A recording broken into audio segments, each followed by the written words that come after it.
go. All right. Femme, what's happening? I don't know when this interview is going to air, but to me, happy Pride. It's June 3rd. It's Pride Month. I'm here with my homosexual friends, here to advance the homosexual agenda for another episode of Femme House Radio, Pass the Mic edition, where coincidentally we highlight queer and BIPOC voices. This is Lou, better known as Olan, and this is Meg, better known as Quarter. What's happening? Hi. Hi. Okay, 4 highs. That's cool. Tell me, we've talked to both of you before. It's been a while, I think, since we talked to each of you, and we've never talked to you both at the same time. I'm really excited for this interview because I love the music that you guys have been making and like the general creative direction of the projects y'all have been working on. Thank you. Lou, Olan, tell me, what is your superhero origin story? How'd you get here with me and Megan right now in this moment? I think at least this phase of my life, I think it's stemming from realizing that I can achieve the things that I wanted to as a kid. Where I want to be a touring musician. I want to write as much music as possible and release it and sign to labels that I've been dreaming about. I did that, and sort of realizing it's not what it's cracked up to be exactly. And I think it was also happening very fast, faster than I was really I had the discipline for, I think. And so now with this next album and with this like you said, creative direction that I get to do with my partner, it's sort of this reestablishment of exploring what my intentions are, what I want from this experience on my own terms. And it might be a slower growth, but I get to do it with people that I care about very deeply and move with more intention, I think, which is hopefully going to lead me into less situations where I'm just getting thrown to the wolves, I guess. So that's pretty much it. Yeah, I guess my superhero origin story would be, music has always been a hobby of mine. I did it in middle school and high school. I'd make silly little songs, and then really what happened was I went to my first music festival and took acid for the first time. And a common story for us all. Yeah. I feel like that's all of us. Yeah, and I was just like, oh man, I think I should really make music something that is part of my life, whatever that means, and then sort of became a more active hobby in my life. And then I started throwing parties. It's Wave Cave was the party series in 2016, and I was the resident DJ, and then it kind of just snowballed. Started releasing music, and I think that origin story is sort of coming back around now for me, where it snowballed and started going in a direction that I was confused by, frankly. And then recently, really working with Lou on music and starting to develop a real connection with another artist and realizing all the ways that this industry can wear you down, I feel like I'm really searching for those roots again and just trying to find the joy in it and wanting it to feel like that fun hobby and that fun party series essentially all over again, just with more resources now. You know what's been sort of striking me about the past couple of years for you guys and watching you work together and seeing the music that comes out of it, it's so clear y'all have an amazing time. You guys are having a lot of fun making the music and exploring, you guys' connection, as a couple, but also musically. And Lou, for me specifically, that's really showing in the rollout for this next project. I've just absolutely been loving the content that you've gotten up to, and how unique it is, and how sort of intrinsic to who you are as a human being it is. The essays on your website, and I can't remember that silly little game that you play that you're really good at. Kendama, yeah. The Kendama, the Kendama content for the Femme House fam that doesn't understand, top tier. If you were for some reason, I don't know why you would be, but if you were for some reason looking for an entryway into the Kendama corner of the internet, start with Lou. What's funny is it completely took over my entire identity in on the tour last year with Odessa, where like, because there's this company from Georgia that gave me a ton. They were like, yeah, give one out at every show, which was the goal. I was like trying to give them out to fans, but then like people on the actual crew kept asking for them. And then like it became such a horrible distraction where I'm like, if this were school, like we'd all be getting suspended right now because like the Odessa drumline would be like playing during sound check, and I'm like, this can't be like productive or responsible. But it's a huge thing in the bass music scene. Like, oh, okay, I didn't know that. Like, I actually got like everyone kept picking on me because they were like, "Oh, like, are you a wook now because you play kendama?" And I'm like, I just feel like everyone should be playing it. Speaking of the Odessa tour, that feels like a huge. That to me, like watching as a fan, felt like a huge sort of like catalyst to like this current era for you. You're playing live a bunch. You're playing live to an audience that appreciated the liveness of what you were doing. How did How did that change everything from like the stuff you started making musically to how you started conceptualizing your career and putting all the pieces together? I think that was really interesting because the offer was initially supposed to just go to Megan. Megan's the one who like initially landed that tour, and she didn't want to do it by herself. So she asked me if I wanted to do it, and then it's like, we're not going to back to back as DJs for 25 minutes. That'd be messed up. And so I was used to playing live through my Contra headline tour, but it was a really tough experience. I didn't have any help on that at all, and I didn't have a lot of time to prepare for it. But for this one, it was awesome because I kind of just showed Megan like the building blocks of what you need to program a live show, which is a lot of work. But she has such incredible professional experience through her work in the film industry. So like, we were able to pretty much come up with this fail-safe system where like we can make sure like computers like like our computers aren't bailing on us, or like making sure she can have fun like playing the tracks out. I was only playing bass and singing and like playing bass synths, but mainly like just doing what I grew up doing, which was so satisfying. And it was even cooler programming the show because we would just alternate between our songs, and it was cool to see like with a live show it's not like DJing where you kind of have to maintain the energy. With this, we got to play my slower songs, a lot of slow songs that Megan makes and nobody, like, people might not pick up on, but her range as a producer, we got to like really highlight that.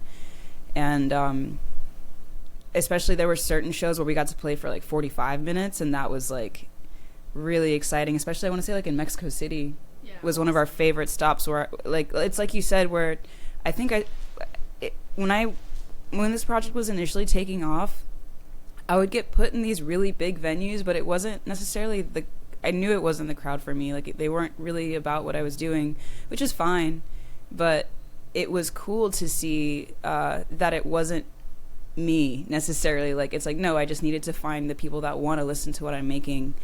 And the reception to what Megan and I were doing together was really just inspiring. And I think doing all of that like made both of us realize like, wait, you can curate this environment where you're touring in a healthy and safe way with people you trust, and like there's a way to do this where it feels like fail safe, and you have a crew that is caring about the process just as much as you are, which is so hard to find. And I know Odessa's like been doing this for a long time, but they've curated such a strong camp, and it shows. And like there was never a time where Megan and I felt like we didn't belong or like uncomfortable. Like it was such an eye-opening experience where we're like, I don't know if we can recreate this level of production value, but we definitely want to have this like day-to-day experience. I don't know if you wanted to. Yeah, I mean, I think similar to what Lou was saying, it was super inspiring, and being around other artists. I think what it was too is like Lou and I both are in a situation where we do have a lot of range in what we write and produce, and I think sometimes it's really easy in dance music for people to want to pigeonhole you for like the sake of marketing you well.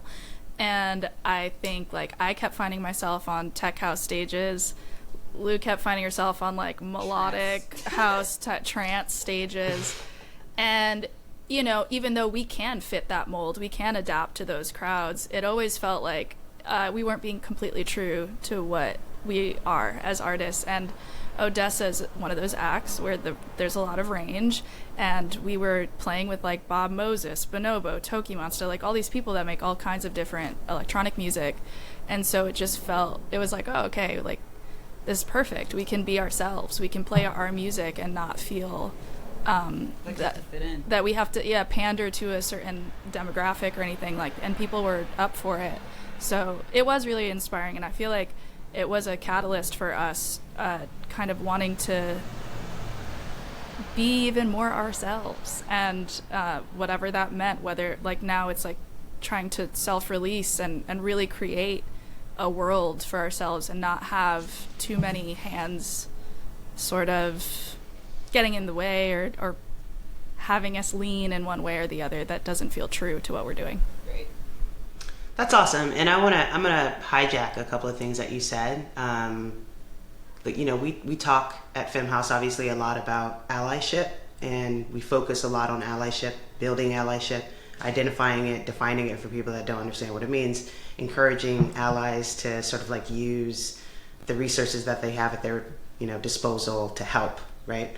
And I think like what you just described with Odessa is a really powerful illustration of that, because it on its face is sort of simple, right? Like while it shouldn't be like groundbreaking that like they called you up to open, it sort of is, right? Unfortunately.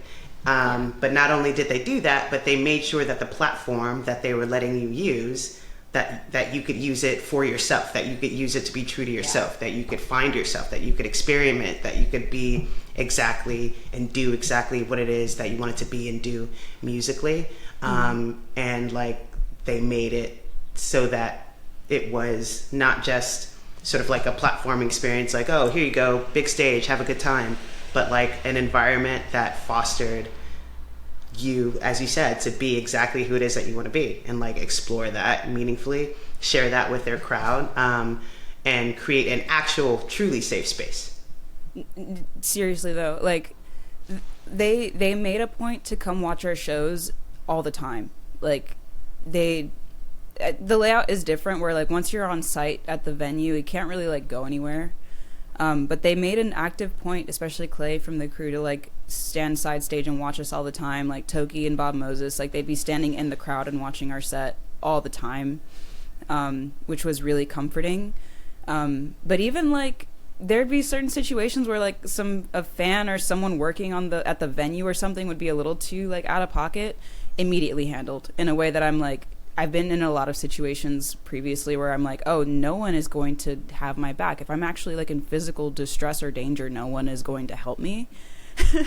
But like that was not the case at all. Like you had emotional support. We had this guy named Coach looking after us. He's like, you know, let me know if somebody looks at you funny, you can punch him and then I'll back you up or whatever.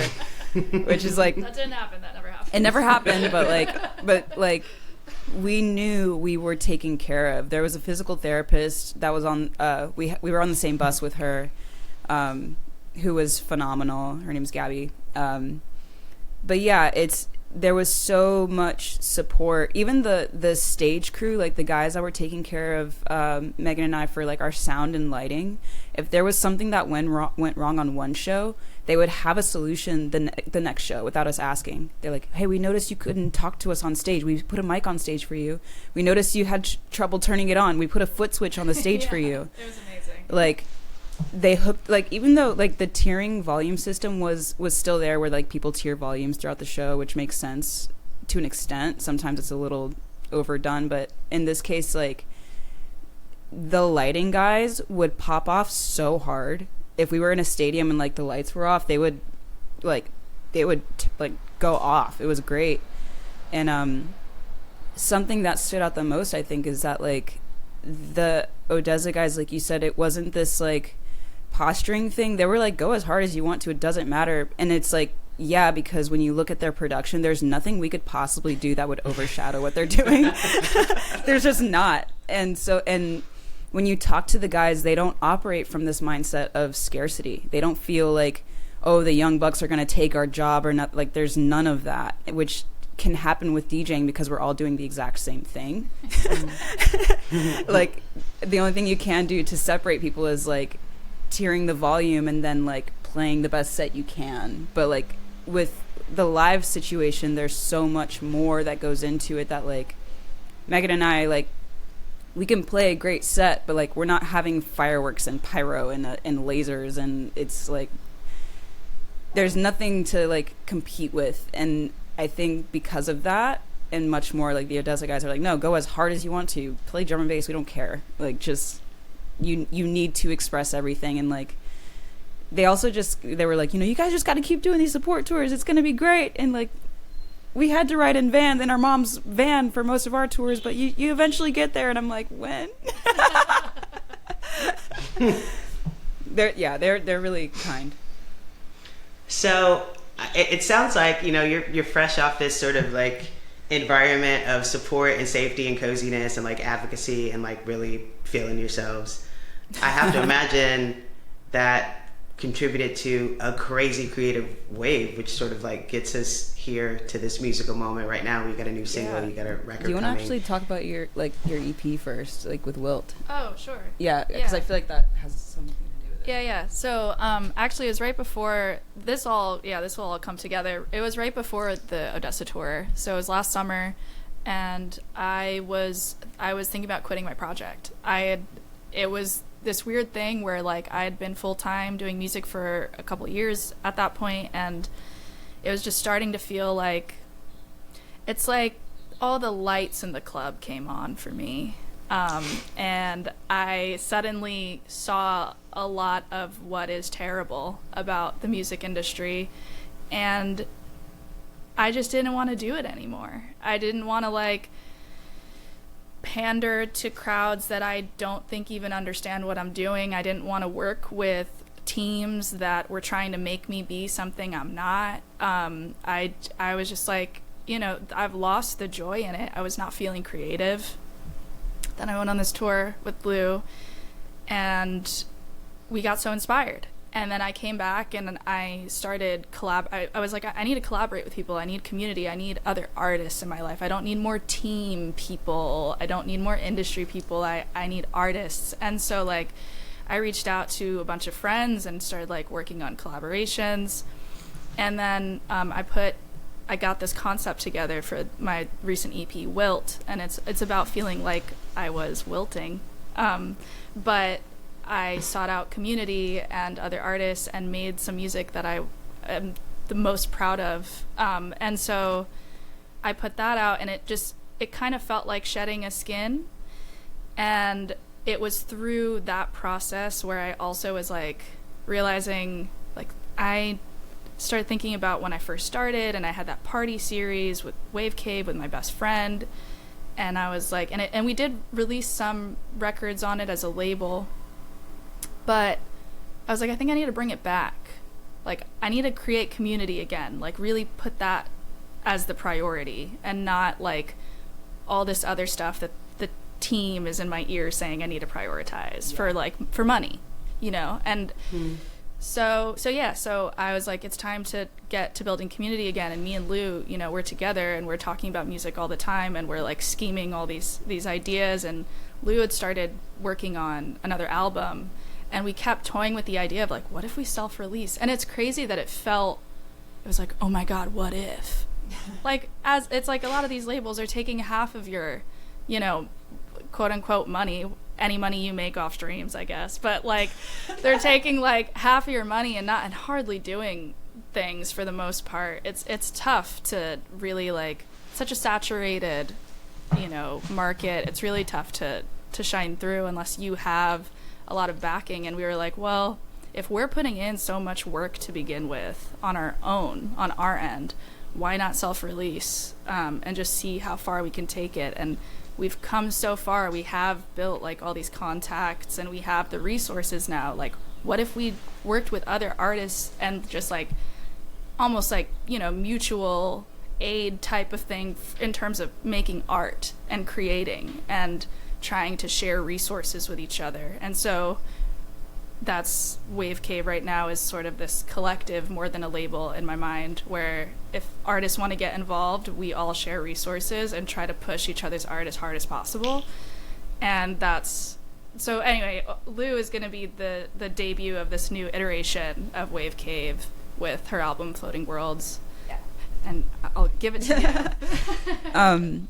I think Megan and I were in the same sort of situation, but I was experiencing it much later, despite like last summer being extremely hard, with like a very like abrupt just stop to what I was doing with old label, old team. Like it was like an immediate cut where I'm like, okay, none of these people are in my life anymore.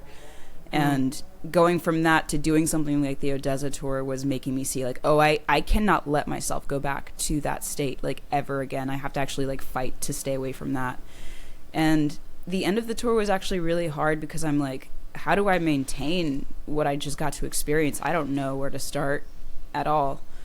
And I decided I wrote almost all of the entire album in December, really, like, and then spent the last few months just cutting tracks away and then like refining it from there.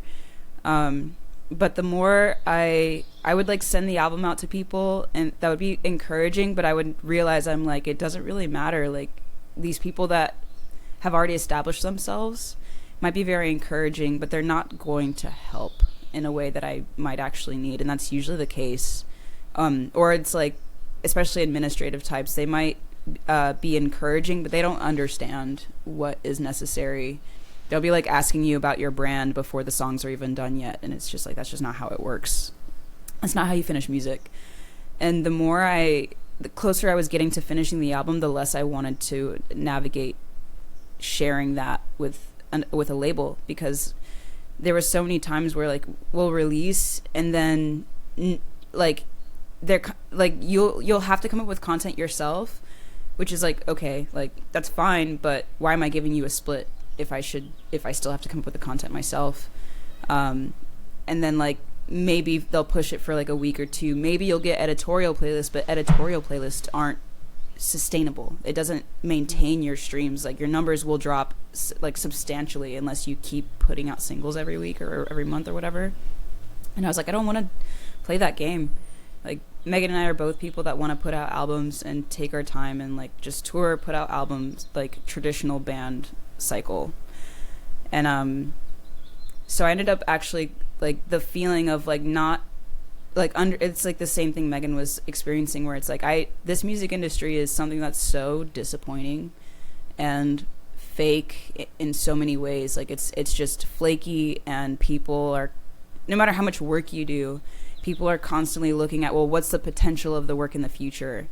And we're going to completely dismiss everything you've done. Like even with the Odessa tour, like we're still having to navigate so much where it feels like you would think we just started, with the way people will like kind of come at you. And so floating worlds is a term that I found in a book. It's from a Japanese term that I don't want to butcher, but it's like ukiyo. And it's a Buddhist term referring to the like, it's like translates to sorrowful world, or like unreliable, transient world. And like how it's like a cycle of despair. As long as you have desire in this world, you will constantly be disappointed. And that this world is something that it's like a cycle that you have to break out of. And so this album is kind of me experiencing those feelings. And that's what my first album was about too. Contra was very much this like existential pit of dread, but it ended in a place of like feeling just as lost. Like Contra ends with like still feeling absolutely faithless in the process, but I didn't understand why. Where now I got to see like, oh no, I get to understand just how this, not just music industry, but life is so embedded in white supremacy and patriarchal structures that like I have to assimilate to, or I will be thrown out immediately. And that is not just my experience. It is a collective experience that we all have to deal with. It affects men. It affects white men. It affects everyone. And it's so unreliable. I have to actively fight and choose happiness regardless of that. And that's like the conclusion I come to with this second album, rather than like just this like wave of misunderstanding, not just of my surroundings but of myself, that I think I just like with Contra, I just don't think I was mature enough to understand what I was trying to unpack. I just knew I was feeling it. So I think self-releasing just made sense to do, and I think doing it with Megan's intention and story makes sense. I'll tell you what, Femme, before I like press record on this interview, I was like jokingly, because it's June 3rd, Pride Month, right? I was like ready to further the homosexual agenda, and they were like, bet. And like we've covered feelings, existential dread, going on tour with your girlfriend, like making music with your girlfriend, patriarchy, white supremacy. Like the agenda is alive and kicking. I'm like, Megan and I can talk about it all day, honestly. Yeah, we do. Yeah. I just think that everything that you're saying is so cool. Like this idea, and I especially love that I've gotten to sort of speak to you at both ends of the spectrum, right? You know what I mean? Yeah. Like the last time we chatted, like Contra was just about to come out. You're flying high. You're feeling like great about your label, great about your team. Like you were just like top of the world. I didn't know any better. Sure. And so like, you know,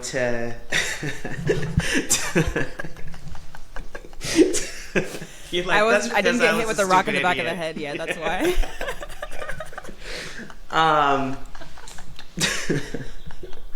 Fucking Lou.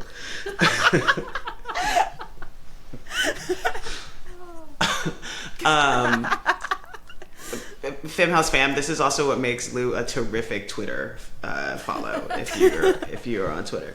But like for real shit, like to see you sort of like come full circle and return to yourself is super tight, especially as someone that cares about you as a person, considers you a friend. Like it's really great to see you guys sort of being the change in a specific way and leading with community and understanding that it is important to do, not just for yourselves as artists, but like to the culture, to art itself.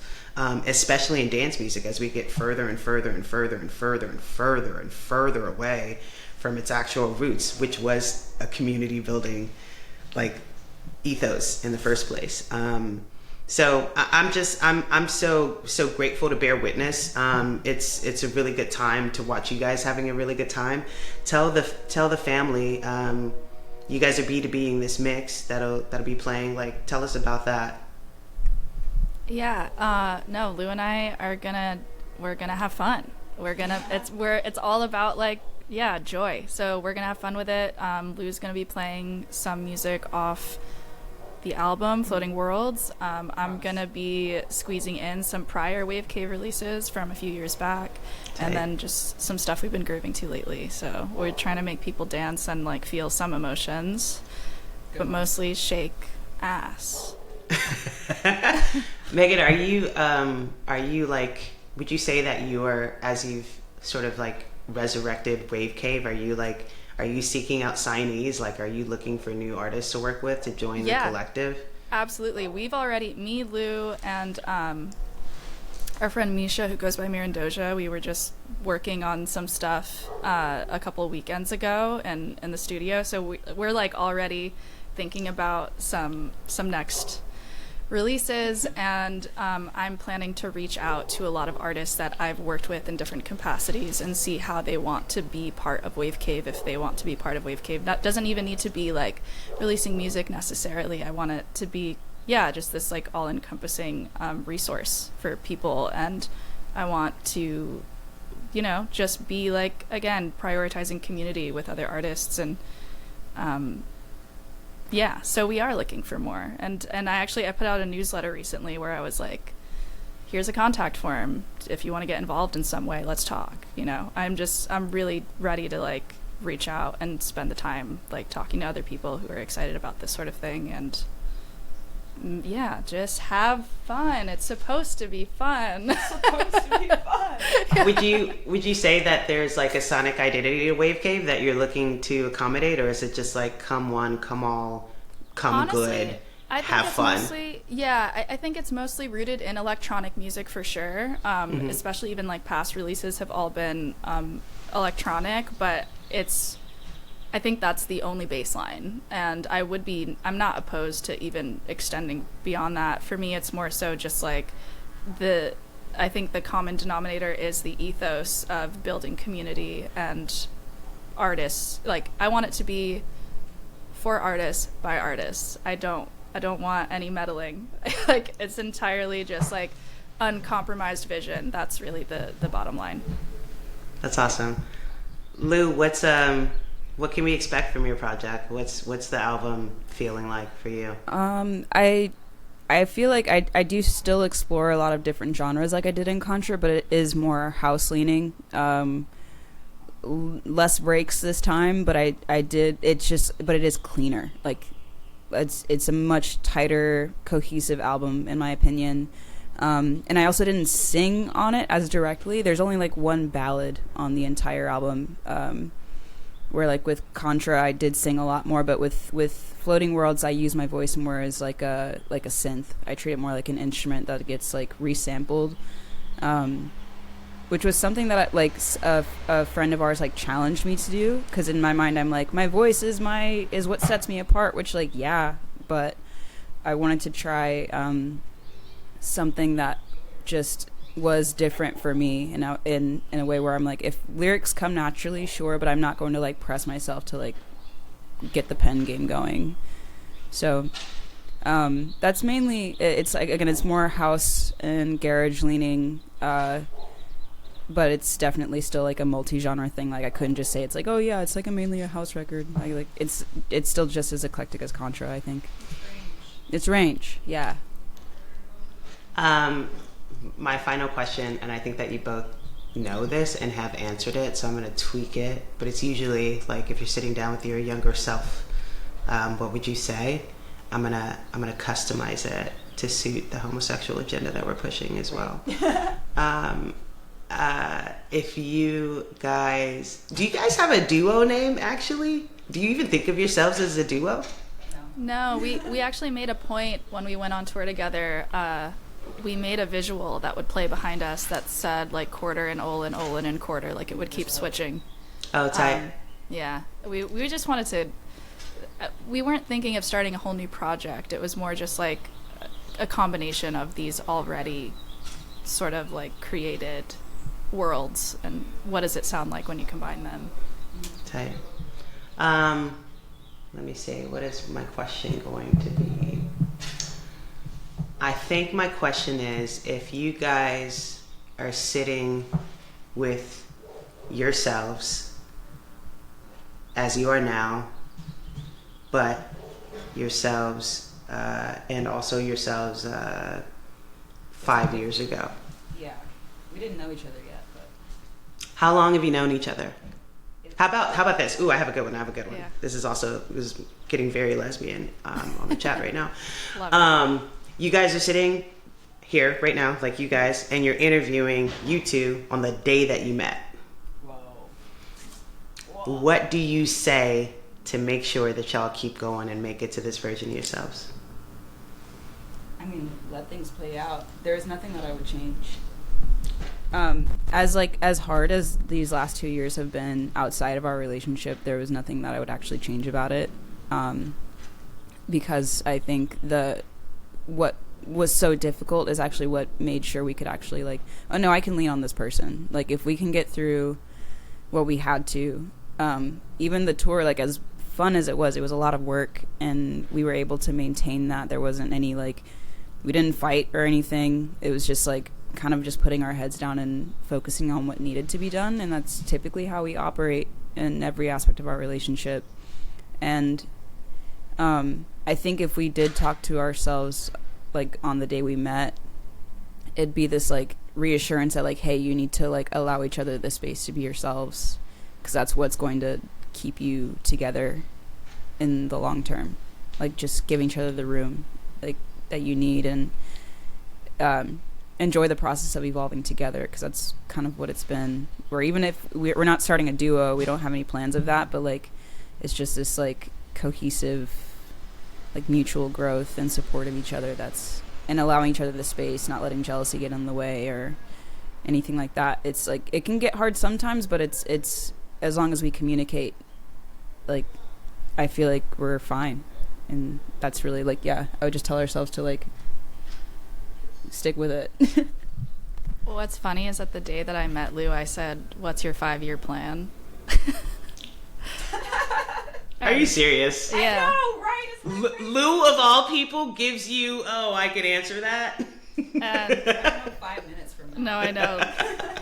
But we figured out the first 2 years. I've got the answer to that. But no, the reason why we actually met was because I listened to Contra, and I was like, I think Olan might be the only other artist I can think of that's sort of a peer doing something kind of similar to me in terms of like not caring about genre and just leaning into a feeling. And I was like, I have to talk to this girl and I want to collab. And collab you did. And we did. It took like 6 months. The ultimate collab. But yeah, and then we met, and it was one of those things where it was like immediate connection, but it was like, I can trust this person. Like immediately felt like I could trust her and be honest with her about my experience in music. And it didn't help for me that I had a team, specifically one person on my team, who would essentially try to tell me not to trust other artists, try to convince me to like keep my cards, hidden. But I don't really know what the benefit to that was, because the second I started to actually trust other artists, I think not only did my art grow and become more interesting, but I just started to feel happy and excited about art again. So yeah, I think like a question I would ask when we met, I was asking so many questions because I was like, oh my God, I can actually talk to you. Let's talk about all of it, because I haven't been able to with another artist before. It took a minute though, where like I feel like in the beginning of our relationship, you kind of had to like learn that I wasn't out to get you, and like we'd have to like talk things through. We're like, hey, like this, I'm not there's no scheme, there's no plans, there's no like anything. And I think over time, like your mind stopped going to that immediate assumption. Trauma. But yeah, it's pretty. I was very much interviewing Lou the day we met. Well, I think it's gotten just about as gay as it can get here on screen. So I'm gonna leave it at that. Thank you for y'all's time. I can't wait to see what else y'all cook up with Wave Cave and beyond. Personally, with your relationship, y'all are emanating joy and delight in ways that I'm really, really happy to see in two really, really good people and great artists that I admire. And I know you're going to change the culture, and I can't wait to see it. And I support it wholeheartedly. Please don't, girl. Just not crying. It can't, like, we have hit our gay quota. I can't believe that you believe in me. I feel like Sirius XM is gonna call and be like, "Hey, too gay." We can't play it. It's too gay. Thank you so much. Femme House fam, these idiots are my friends. Support them as much as I do. And thanks for being here with us. Thank Peace. you.